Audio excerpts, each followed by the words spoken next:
Chapitre 86, la première moitié, 1. Dès que le sujet de la pierre runique fut abordé, tout le monde regarda Guilain avec des expressions pleines d'espoir. Leurs yeux brillèrent au point d'être accablants.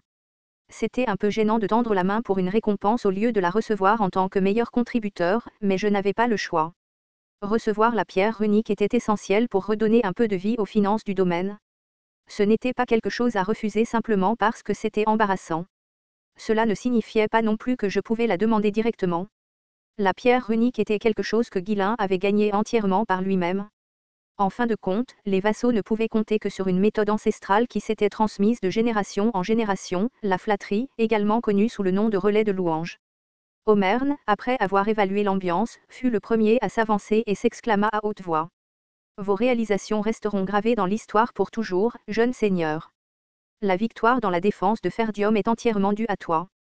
Tous les bardes du continent chanteront les louanges de tes exploits, répandant la nouvelle partout. Le défunt comte Dante Ferdium, qui était l'ancien seigneur du domaine de Ferdium. Alors que les paroles d'Omern commençaient à s'éterniser, Albert intervint rapidement. Jeune seigneur, il est extrêmement rare qu'un héros de guerre de ton âge ait accompli autant de choses. Personne dans aucun autre domaine ne peut même se comparer à toi. Eh bien, le jeune seigneur a certainement accompli quelque chose de grand. Il s'est bien battu aussi, ajouta Reine d'Alpha Contrecure, bien que cela ressemblait plus à un compliment qu'on lui avait forcé à prononcer. Alors que les éloges hésitants de Reine d'Alpha étaient ajoutés, le reste des vassaux se mit à s'exprimer, l'un après l'autre. C'est un exploit extraordinaire. Même les gens du domaine sont impressionnés. Des rumeurs sur le jeune seigneur se sont répandues dans tout le domaine. Vraiment remarquable. En vérité, les rumeurs étaient devenues si exagérées que les vassaux qui n'avaient pas été témoins des exploits de Guilain avaient du mal à y croire complètement. Cependant, ceux qui avaient été sur le champ de bataille louèrent tous à l'unisson que le jeune seigneur avait joué un rôle décisif dans la victoire. Il n'y avait donc aucun mal à faire des éloges puisque cela ne leur coûtait rien. Dans cette atmosphère harmonieuse, les compliments continuèrent sans fin. Souriant en s'imprégnant de toutes ces flatteries, Guilain semblait satisfait, comme si sa faim était rassasiée, et finit par prendre la parole. Je n'ai pas la pierre runique en ce moment. C'était comme si un seau d'eau froide leur avait été versé dessus.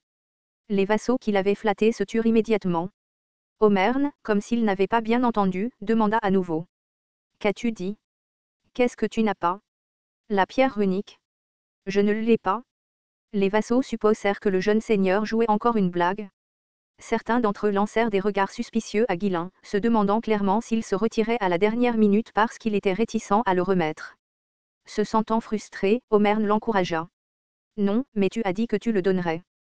Comment ça, tu ne l'as pas? Tu n'en as pas pris beaucoup en secret avant la guerre? Oh, ça.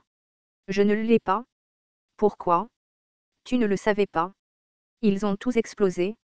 Boum. Guilain écarta les bras, soulignant l'explosion d'un mouvement exagéré. Explosé? Toutes ces pierres runiques, explosées. Où diable les avait-il utilisées? Albert, dont l'esprit fonctionnait un peu plus vite que les autres, demanda d'une voix tremblante. Ne me dis pas. Ce feu que tu as utilisé pour le piège, c'était avec les pierres runiques. Le feu magique que Guilain avait déclenché était impressionnant rien que par sa description. Beaucoup se demandaient comment il avait réussi à lancer un sort aussi puissant. Enfin, la vérité était révélée. Oui, j'ai enterré un tas de pierres runiques sous terre, puis je les ai déclenchées. Il parlait comme si c'était aussi trivial que de brûler quelques bûches de bois. Les vassaux étaient tous abasourdis, bouche bée, incapables de dire un mot. Alors que Guilain expliquait brièvement le mécanisme du piège, les vassaux titubaient d'incrédulité. Y a-t-il déjà eu dans l'histoire un cas où quelqu'un a fait exploser une réserve entière de pierres runiques juste pour créer un piège?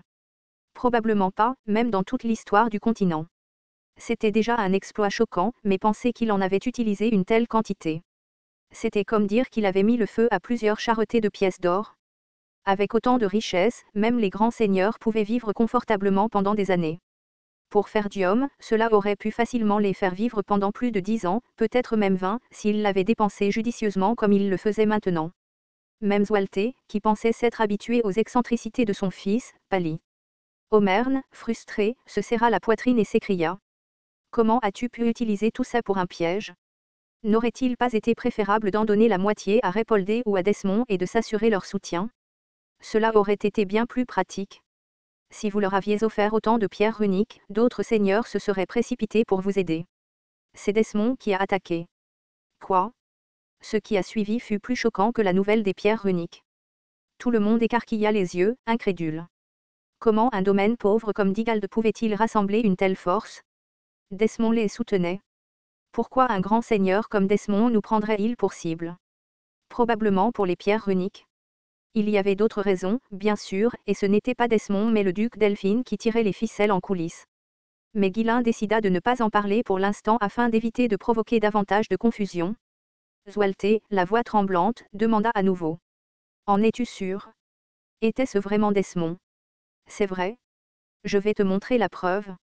Ghislain fit un signe de tête à Gillian. Un instant plus tard, Gillian fit avancer 3 chevaliers, tous étroitement enchaînés. C'étaient les chevaliers de Desmond, qui avaient été capturés après avoir infiltré Ferdium. Ghislain avait délibérément épargné leur vie à l'époque, avec l'intention de les utiliser plus tard. Ce sont les chevaliers de Desmond qui se sont infiltrés pendant la guerre. Les chevaliers arboraient des expressions de défaite totale, l'air épuisé et brisé. Les chaînes de suppression de mana fabriquées à partir de pierres runiques n'étaient pas très efficaces, pour commencer. Elles ne fonctionnaient pas correctement sur ceux qui avaient des capacités puissantes. Et celles de Ferdium étaient les moins chères des moins chères, donc elles ne supprimaient même pas la moitié du mana des chevaliers. Pour les maîtriser, plusieurs dispositifs de suppression de mana avaient été attachés, en plus de les attacher fermement avec des chaînes. Quelle que soit la force d'un chevalier, il était impossible pour eux de rester indemnes dans un tel état. Allez-y, demandez-leur vous-même, dit Ghislain. Zwelte, son visage adoptant un masque de colère, les interrogea. Qui êtes-vous? Un chevalier, les lèvres sèches et craquelées, parla. Nous sommes des chevaliers de Desmond. Est-ce la vérité? C'est vrai. Alors expliquez-nous pourquoi vous avez attaqué notre domaine. À la demande furieuse de Zwelte, le chevalier commença lentement à expliquer. Bien qu'ils ne connaissent pas la raison exacte, il semblait que cela concernait les pierres runiques. La plupart des seigneurs ignoraient encore l'existence des pierres runiques de Ferdium, il semblait donc que Desmond voulait d'abord s'en emparer. Le chevalier partagea le peu qu'il savait sans résistance. Puisqu'on leur avait promis leur libération s'ils coopéraient, ils s'accrochèrent à cet espoir, endurant en attendant. Je n'ai même pas eu le courage de mentir, j'avais peur de Ghislain depuis le début. Une fois l'interrogatoire terminé, Zwelte et les vassaux avaient tous une expression lourde, incapables de prononcer un mot. Même s'il avait gagné la guerre, se dresser contre un grand seigneur comme Desmond était extrêmement déstabilisant et pénible. Non, honnêtement, c'était suffisamment terrifiant pour me faire trembler les mains. Ghislain, qui avait lentement observé la salle principale, parla enfin. À partir de maintenant, nous devons nous tenir le plus loin possible de Desmond. Nous ne pouvons pas le combattre. Officiellement, c'est Digald qui nous a attaqués, après tout. En fin de compte, ce n'était rien de plus qu'une ruse superficielle. Comme Desmond avait déguisé ses propres forces en soldats de Digald, il n'avait d'autre choix que de passer outre toute incohérence, même si elle était évidente. Les autres seigneurs ne sont pas non plus des idiots. Ils finiront par comprendre ce qui s'est passé. S'ils ne se rangeront pas du côté de Desmond, ils ne nous aideront pas non plus activement. Desmond était l'un des plus puissants grands seigneurs du Nord. Le seul territoire capable de s'opposer à Desmond était Répoldé. Mais la relation entre Répoldé et Ferdium s'était déjà détériorée au plus haut point. Les vassaux restèrent silencieux et Ghislain continua de parler. Si offrir la pierre runique pouvait garantir la paix, alors nous devrions le faire. Cependant, une fois que nous aurons demandé de l'aide, l'autre camp ne fera que devenir plus avide. Que ce soit Répoldé ou Desmond, ce sera la même chose. Aussi dur et difficile que cela puisse être, nous devons nous protéger par nos propres forces. De sa voix calme, tout le monde hocha la tête en silence. Ce n'était pas faux, bien qu'il y ait eu de nombreuses difficultés pratiques. Je vais rassembler un nouveau lot de pierres runiques et les présenter. Comme ils savent tout que j'ai accès à la pierre runique, ils attendront un peu. Si nous annonçons que des secours seront bientôt distribués aux habitants, nous pourrons rapidement rétablir l'opinion publique. Zwelte regarda Ghislain avec une pointe d'admiration dans les yeux. Bien qu'il soit décevant qu'il ne puisse pas recevoir la pierre runique tout de suite, voir cette nouvelle facette de son fils était à la fois surprenante et agréable. Il l'avait toujours considéré comme un simple enfant, mais comment avait-il pu devenir si fiable? Les vassaux, eux aussi, arboraient des expressions similaires à celles de Zwelte en observant le comportement fiable du jeune seigneur. Cependant, le baron Omern ressentait un mélange de joie et une pointe de peur face à la croissance de Ghislain. Maintenant, il n'y a plus personne qui puisse arrêter le jeune seigneur. Dans le passé, il lui suffisait de demander humblement de l'argent au jeune seigneur. Mais avec ses remarquables exploits dans la guerre récente et sa découverte du cerveau derrière tout cela, l'atmosphère dans la salle principale avait maintenant commencé à tourner autour de Ghislain. Même maintenant, aucun des vassaux ne pouvait réfuter ces paroles, se contentant d'acquiescer. Bien sûr, cette fois, Ghislain n'avait pas tort, alors Omer resta silencieux également. Mais il ne voulait pas voir la situation où tout le monde suivrait aveuglément tout ce que Ghislain disait. C'était bien que le jeune seigneur ait changé. Cependant, ne pas savoir pourquoi il avait changé signifiait qu'il y avait toujours une chance qu'il puisse redevenir lui-même à tout moment. La théorie du baron Omer n'était que les gens ne changeaient pas facilement. Mais, maintenant, je suppose qu'il n'y a aucun moyen de l'arrêter ou de le contrôler. Ghislain n'était plus seulement un flux, il exerçait un pouvoir absolu sur le domaine. Gloussément. Omer déglutit sèchement, se sentant nerveux. Il voulait comprendre pourquoi le jeune seigneur avait autant changé. Était-ce la guerre qui l'avait rapidement façonné comme ça? Ou avait-il toujours été comme ça, cachant sa vraie nature jusqu'à présent? Y avait-il eu un déclencheur quelconque? C'était vraiment frustrant de ne pas connaître la raison du changement ou de ne pas saisir sa façon de penser. Dans le silence tendu, si calme qu'on aurait pu entendre une mouche voler, Ghislain éleva à nouveau la voix. Envoyer un autre message au comte Rogue et solidifier notre alliance. Tant que Desmond sera notre ennemi, ce ne sera pas la fin. À l'évocation d'un puissant grand seigneur comme ennemi, le malaise se répandit sur les visages des vassaux. Mais Ghislain continua sans s'inquiéter. Maintenant que leur ennemi était devenu clair, le domaine devait s'adapter. Et en plus de Desmond, nous ne savons pas si quelqu'un d'autre pourrait émerger. Ferdium ne peut pas tout gérer tout seul, nous avons donc besoin d'alliés. Ils ne pouvaient pas continuer à se concentrer uniquement sur le nord en négligeant leurs arrières, il était donc essentiel de sécuriser d'autres forces alliées. Zwelte hocha lourdement la tête. Compris. Je vais envoyer un autre messager et avoir une discussion sérieuse avec le comte Rogue. Après une brève pause de réflexion, il reprit la parole. Quant à récompenser ceux qui restent, je vais retarder cela pour le moment.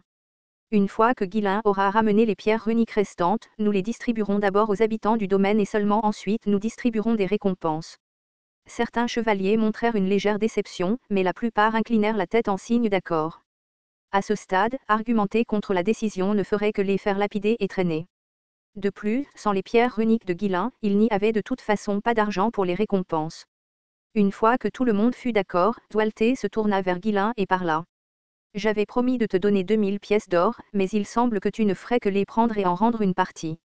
Je doute que tu aies besoin de beaucoup d'argent. As-tu besoin d'autre chose? Ghislain hocha la tête, comme s'il attendait ce moment. Bien sûr, après toutes les difficultés qu'il avait traversées, il n'avait pas l'intention de laisser passer ça. Même s'il était de la même famille, un mercenaire devait être rémunéré pour son travail. Il n'allait pas se contenter d'une récompense de seulement 2000 pièces d'or. De plus, il avait besoin de beaucoup de choses pour préparer l'avenir. Avant cela, j'ai une question. Que comptez-vous faire du comté de Digald? Zwelte se caressa le menton en réfléchissant. Leur territoire s'étant soudainement étendu, aucun plan détaillé n'était en place. Pour l'instant, je prévois d'envoyer des fonctionnaires pour le gérer comme un domaine direct.